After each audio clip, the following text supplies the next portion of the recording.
Hi everybody, this is Charlize, the Nocti girl out here in Zurich, Switzerland, testing out the Leica M11 Monochrom. Let's see how this beast of a camera performs and what this affluent city has to offer.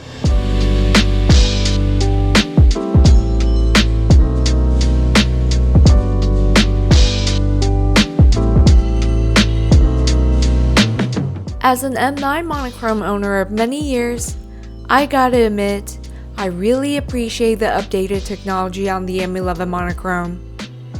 I enjoy the modern, simplistic design with fewer buttons on the back, and of course, the upgraded LCD screen.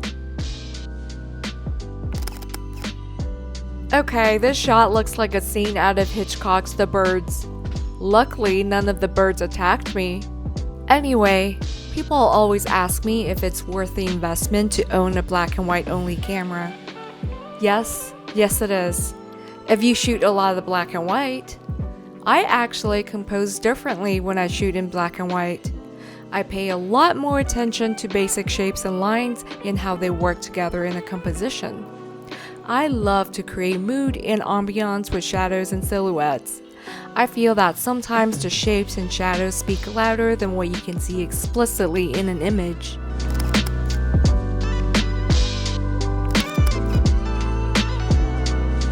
So I was in Zurich with my boyfriend Kevin as he trained with a renowned leather craftsman, Peter Knits.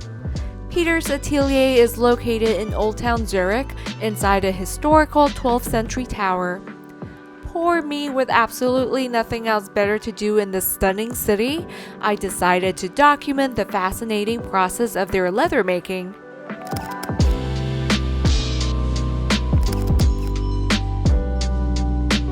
The M11 monochrome coupled with my trusty .95 Noctilux were the perfect combo for such settings. Though the workshop was brightly lit with large windows that let in a lot of light, the individual lamps at each workstation created that spotlight effect, making the images more dramatic and interesting. Lighting is just so important in photography. The monochromatic captures allowed me to focus on my subjects, their hands and tools, as well as the leather goods they were making. The .95 Noctilux was also perfect for this assignment as it allowed me to get tack sharp on the details that count.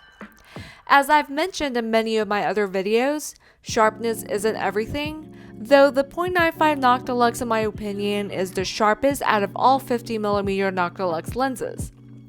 And when you document details, hitting focus is pretty important. If you are interested in learning more about Noctilux lenses, check out the links in the description section of this video. I enjoyed how I was able to see my shots on the touchscreen LCD and actually zoom in to check focus. I'd never really been able to do that with my M9 monochrome, as the LCD screen was really just there for you to see if you got an image. The electronic shutter on the M11 monochrome is also awesome, allowing me to shoot at shutter speeds up to 16 thousandths of a second, so I could continue my love affair at .95 without needing to stop for ND filters. A fun lens that I brought on this trip was Kevin's 50mm Dallmeyer Super 6 Anastigmat lens. The Super 6 is a beautiful lens made in the 50s by British company J.H. Dallmeyer and produces unique yet captivating bokeh. As much as I love my .95 Nocti, the Super 6 definitely has my attention.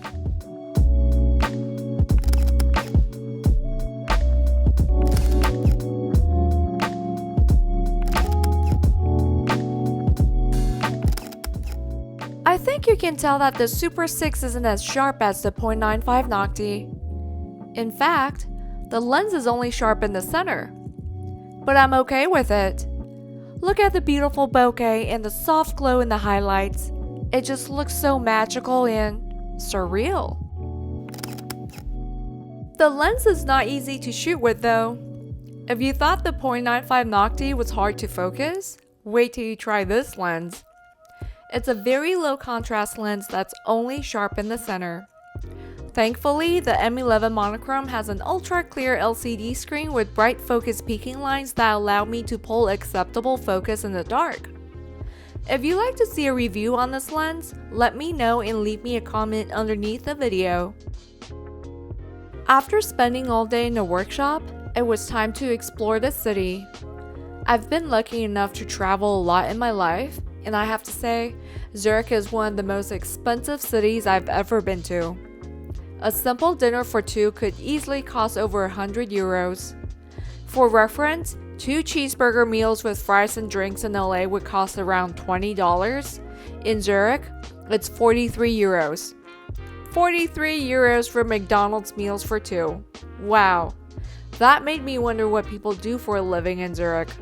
Perhaps they just swim in their money? Anyway, Zurich is such a beautiful city at dusk. It's definitely one of the more urban cities in Europe with remnants of history and culture in its architecture. As I walked around with the M11 Monochrome, I paid extra attention to all the lines, shadows, and shapes. I sought out high contrast scenes to dramatize my compositions, and I love clouds and black and white photography. They just add so much to the composition. I used the yellow filter on the lens to bring out the clouds even more. Though in general, the raw files from the M11 Monochrome are more contrasty than those from the M9 Monochrome.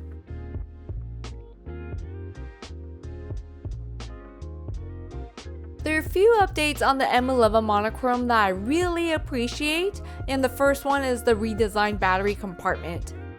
I know some of you hardcore long-term M users might hate me for saying this, but not having the base plate allows me to quickly swap out the battery and memory card. With my M9 Monochrome and the M10P, I had to take off the base plate and either put it in my pocket or hold it under my armpit while I put in a fresh battery. On the M11 Monochrome, I can easily swap batteries or memory cards with two hands. Plus, the built-in 256GB of internal memory is a lifesaver. I hope I'm not the only person in the world who's walked out with my camera without a memory card and ended up spending the rest of the day taking photos with my phone. So yeah, thanks for including this, Leica. The M11 Monochrome boasts a whopping 200,000 ISO. Let's see how noisy the images look at different ISO intervals. This might be the decisive factor for owning the monochrome camera instead of converting photos from your M11 to black and white. Here's an image shot with the 35 Summilux at the base ISO of 125.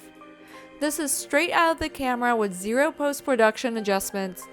The image is sharp and clear, and you can see the river is a bit soft and silky, indicating it was probably shot at a slow shutter speed.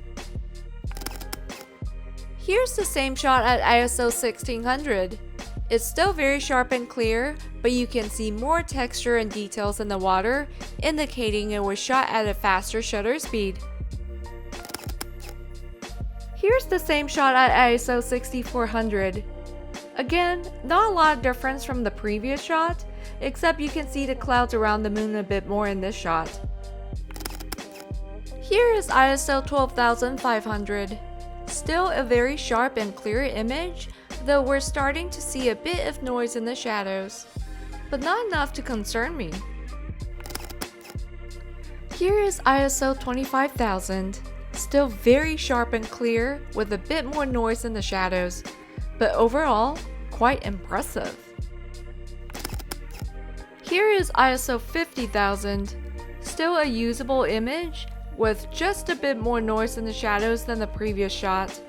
Actually, it's now looking like it was shot on film.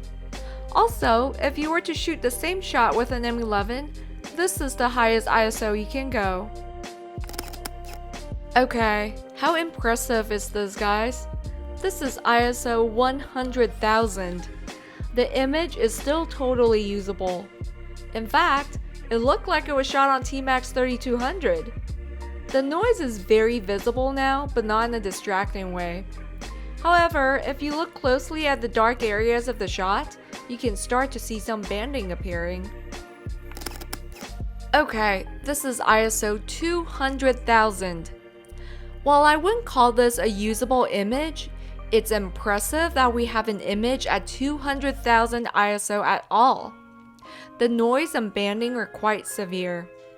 The reason that monochrome cameras have a wider tonal range and are capable of producing higher detail is due to their lack of color filters on the sensor. In simple terms, pixels on color sensors can only capture 1/3 of incoming light, whereas monochrome sensors capture all incoming light at each pixel regardless of color. This translates into a 1 to 1.5 stop improvement in light sensitivity, which also reduces the appearance of noise. This is why I said that this might be the decisive factor for owning a monochrome camera. Anyway, this might be too technical for you, but just remember this: monochrome cameras will always give you better low light performance and sharper images compared to their color counterparts. Do you own a monochrome camera, and which one do you prefer? Leave me a comment underneath this video. Alrighty, you've been knocked up today and I'm really knocked out. Don't forget to like this video and subscribe to my channel. Thank you for watching and I'll see you next time. Bye!